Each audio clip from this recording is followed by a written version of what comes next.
Have you ever stopped to think about what is actually holding you back? It usually isn't a lack of resources or talent. It's that intimidating gap between where you are now and where you want to be. And standing guard over that gap is your own fear, your hesitation, and your self-doubt. Our natural response to that fear is a very specific, universal coping mechanism. We look at the gap, decide we don't feel completely ready, and tell ourselves we'll just wait and take the leap tomorrow. We do this because we look at highly successful people and make a massive, incorrect assumption about how they operate.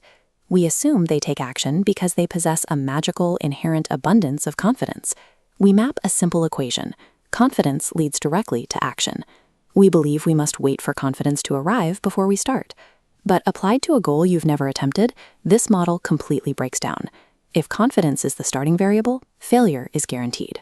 Chronic procrastination thrives on a cognitive illusion about how readiness actually works. Think about what happens when your brain processes the feedback from a single, terrifying action. That feedback, the proof that you survived the risk, is the only way to manufacture genuine confidence. Look at fear for what it biologically is.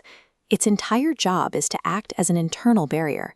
It is designed to stop your forward momentum when you face the unknown. But your job, if you want to achieve anything, is to initiate that first step regardless of the stop signal flashing in your brain. Waiting for the fear to naturally disappear is a biological impossibility. Taking immediate, highly imperfect action is the only valid override code. We can see this mechanism clearly if we look at history's greatest innovators. They aren't fearless deities. They are people who understood that certainty is something you earn, not something you start with. Take Thomas Edison. When he set out to invent the light bulb, his starting point wasn't absolute certainty. He stepped into the dark, willing to test thousands of materials without knowing which one would work. The physical evidence of his process remains in his early designs. Every failed filament provided the specific data he needed to believe the next one might actually work, building his resolve one failure at a time. We see a similar progression with APJ Abdul Kalam during the early days of India's space program. The literal, explosive risks involved were monumental. He operated under immense pressure and a lack of perfect knowledge.